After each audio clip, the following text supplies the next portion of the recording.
নমস্কাৰ বন্ধু বান্ধৱীসকল Assam tech learning YouTube চেনেলটোলৈ সকলোকে পুনৰবাৰ স্বাগতম জনাইছোঁ বন্ধু বান্ধৱীসকল আজি ৰাতিপুৱা আপোনালোকৰ বাবে বহুকেইটা গুৰুত্বপূৰ্ণ খবৰ লৈ আহিছোঁ গোটেইকেইটা খবৰে আপোনালোকৰ বাবে বহুতেই গুৰুত্বপূৰ্ণ সম্পূৰ্ণকৈ ভিডিঅ'টো শেষলৈকে স্কিপ নকৰাকৈ চাই থাকিব বন্ধুসকল আজিৰ প্ৰথমটো খবৰে হৈছে 10 জুনত বছৰৰ প্ৰথমটো সূৰ্যগ্ৰহণ দুপৰীয়া 1:42 পৰা আৰম্ভ হ'ব এই সূৰ্যগ্ৰহণ 10 জুনত বছৰৰ প্ৰথমটো সূৰ্যগ্ৰহণ দুপৰীয়া 1:42 পৰা আৰম্ভ হ'ব সূৰ্যগ্ৰহণ সম্পূৰ্ণ গ্ৰহণ আৰম্ভ হ'ব 4:11 পৰা আংশিক সূৰ্যগ্ৰহণ শেষ হ'ব 6:41 উত্তৰ আমেৰিকা ৰাছিয়া গ্ৰীণলেণ্ড ইউৰোপ উত্তৰ পশ্চিম আফ্ৰিকাত প্ৰত্যক্ষ হ'ব সূৰ্যগ্ৰহণ এছিয়া আৰু আংশিকভাৱে দেখা যাব এই সূৰ্যগ্ৰহণ ভাৰতৰ আকাশতো আংশিকভাৱে দেখা যাব সূৰ্যগ্ৰহণ অৰুণাচল প্ৰদেশ আৰু লাডাখৰ কিছু অংশৰ পৰা দেখা যাব সূৰ্যগ্ৰহণ দেশত দ্বিতীয়টো সূৰ্যগ্ৰহণ বছৰৰ শেষৰ 4 ডিচেম্বৰত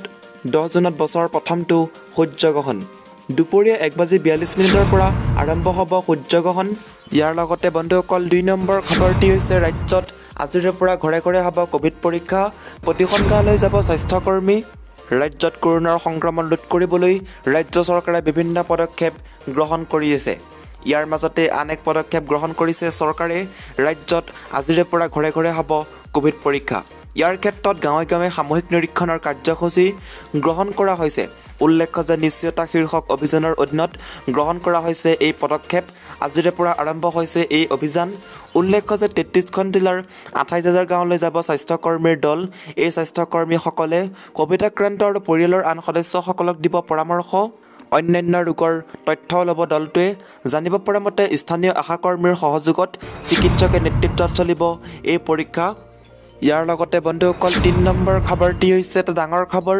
ৰাজ্যত শিথিল নহয় মিনি লকডাউন কিছুদিনলৈ বলবৎ থাকিব কাৰফিউ ৰাজ্যত শিথিল নহয় মিনি লকডাউন কিছুদিনলৈ বলবৎ থাকিব কাৰফিউ কোভিডৰ শৃংখল ভঙাৰ বাবে বলবৎ থাকিব কাৰফিউ আন্তঃজিলা যাতায়াত বন্ধই কোভিড ৰোধত সহায় কৰিছে লখিমপুৰত এই মন্তব্য স্বাস্থ্যমন্ত্ৰী কেশৱ মহন্তৰ উত্তৰ লখিমপুৰত ভাইৰলজি লেব উদ্বোধন স্বাস্থ্যমন্ত্ৰী কেশৱ মহন্তৰ আজিৰে পৰা দৈনিক 500 RT-PCR টেষ্ট হ'ব এই লেবত উত্তৰ অসমৰ ৰাইজৰ বাবে এই লেব অতি গুৰুত্বপূৰ্ণ লখিমপুৰ অসামৰিক হস্পিটেলত সংযুক্ত হ'ব 20খন ICU বিছনা জুনৰ পৰা টিকাকৰণ প্ৰক্ৰিয়া দ্ৰুতভাৱে বুলি মন্তব্য কৰে স্বাস্থ্যমন্ত্ৰী কেশৱ মহন্তই আমি আসাম টেক লাৰ্ণিং ইউটিউব চেনেলৰ দৰ্শকসকলক পুনৰবাৰ জনাব চেষ্টা কৰিছোঁ ৰাজ্যত শিথিল নহয় মিনি লকডাউন ইয়াৰ লগতে বন্ধুসকল 4 নম্বৰ খবৰটি হৈছে এটা গুৰুত্বপূৰ্ণ খবৰ এটা ডাঙৰ খবৰ এটা বিগ ব্ৰেকিং নিউজ এই মুহূৰ্তত আমাৰ হাতত আহি পৰিছে অসমত লেনদেনৰ সময়সূচী সলনি পুৱা 9 বজাৰ পৰা দুপৰীয়া 1 বজালৈ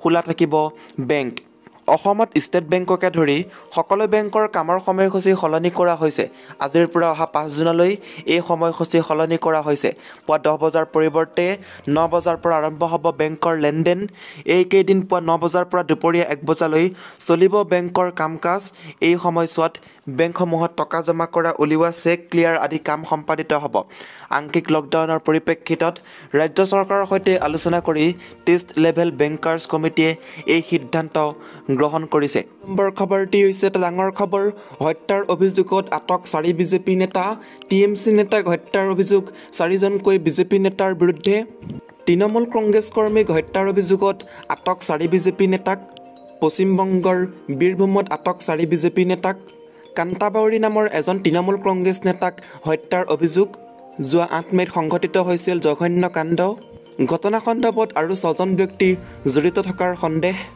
ইয়াৰ লগতে দৰ্শকসকল 3 নম্বৰ খবৰটি হৈছে এটা ডাঙৰ খবৰ নগা উগ্ৰপন্থীৰ ভয়ে খেদি ফুৰিছে বিধায়ক ৰূপজ্যোতি কুৰ্মীক দিছৈ ভেলীলৈ আহিবলৈ মুখ্যমন্ত্ৰীক আহ্বান মৰিয়নিৰ বিধায়ক ৰূপজ্যোতি কুৰ্মীক নগা উগ্ৰপন্থীৰ ভাবুকি নগা বেদখলকাৰীৰ বিৰুদ্ধে সৰব ভূমিকা লৈ অহা মৰিয়নিৰ কংগ্ৰেছী বিধায়কগৰাকী নগা উগ্ৰপন্থী NSCNৰ আক্ৰমণৰ বলি হোৱাৰ আশংকাত ভুগিছে নিজৰ জীৱনৰ নিৰাপত্তাক লৈ চৰম সংশয়ত ভুগিছে বিধায়কগৰাকী ফলত এতিয়া বিধায়কগৰাকীয়ে অসম চৰকাৰক নিজৰ নিৰাপত্তা সুনিশ্চিত কৰিবৰ বাবে অনুৰোধ জনাইছে উল্লেখ্য যোৱা মাহৰ 27 মে তাৰিখে দিছৈ ভেলী বনাঞ্চলত নগাৰ বেদখল প্ৰত্যক্ষ কৰিবলৈ যোৱা অৱস্থাত মৰিয়নিৰ বিধায়ক ৰূপজ্যোতি কুৰ্মীৰ লগত সাংবাদিক আৰু স্থানীয় লোকৰ দলটোলৈ লক্ষ্য কৰি নগা দুৰ্বৃত্তই ধাৰাসাৰ গুলীবৰ্ষণ কৰিছিল বিধায়কগৰাকী নগা উগ্ৰপন্থীৰ ধাৰাসাৰ গুলীবৰ্ষণৰ পৰা প্ৰথমটিহে পলাই আহিবলৈ সক্ষম হৈছিল ইয়াৰ পিছত নগাৰ বেদখল উচ্ছেদৰ বাবে যোৰহাট জিলাৰ প্ৰশাসনক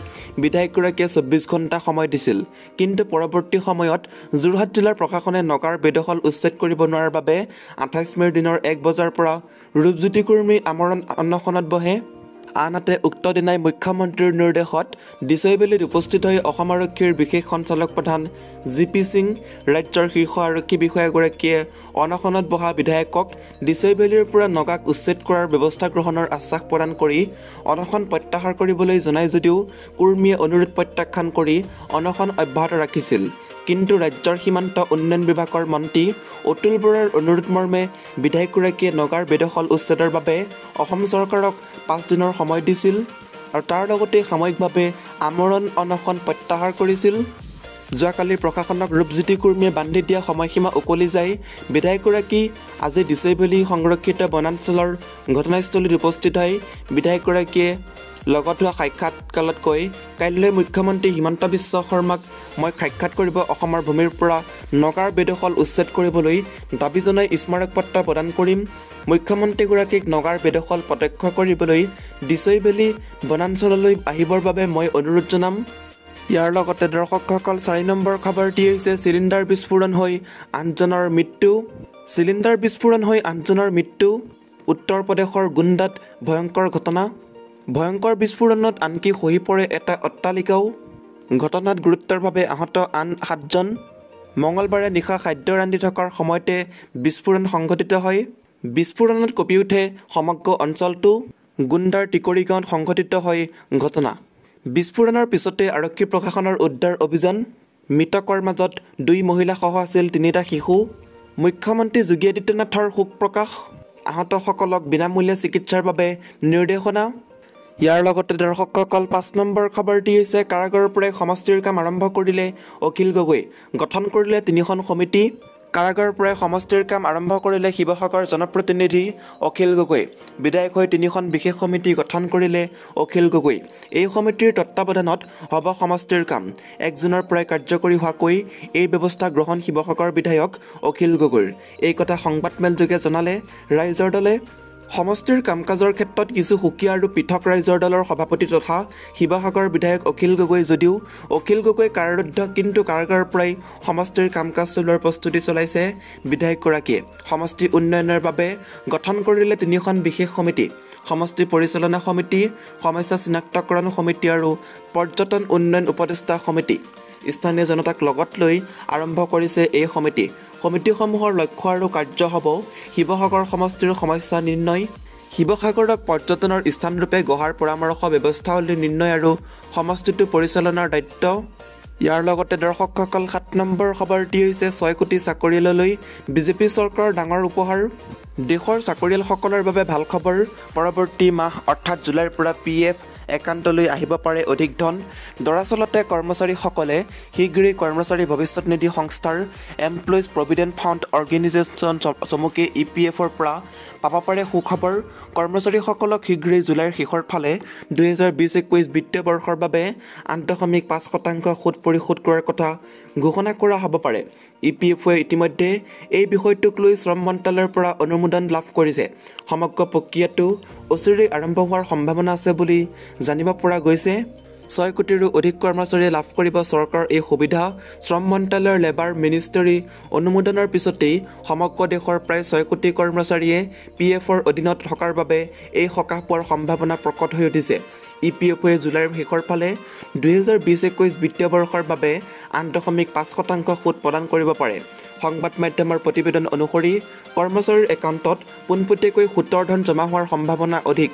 তাৰ লগতেই যোৱা বছৰ কৰিব লগা হৈছিল দীঘলীয়া সময়ৰ অপেক্ষা। বিগত বৰ্ষ 2019-20ত EPFO একাউণ্টৰগৰাকীয়ে সুদ লাভ কৰিবৰ বাবে 10 মাহ পৰ্যন্ত অপেক্ষা কৰিব লগা হৈছিল। EPFয়ে কোনো পৰিৱৰ্তন অবিহনে 2020-21 বিত্তীয় বৰ্ষৰ বাবে সুতৰ হাৰ 8.5% ৰখাৰ সিদ্ধান্ত গ্ৰহণ কৰিছিল।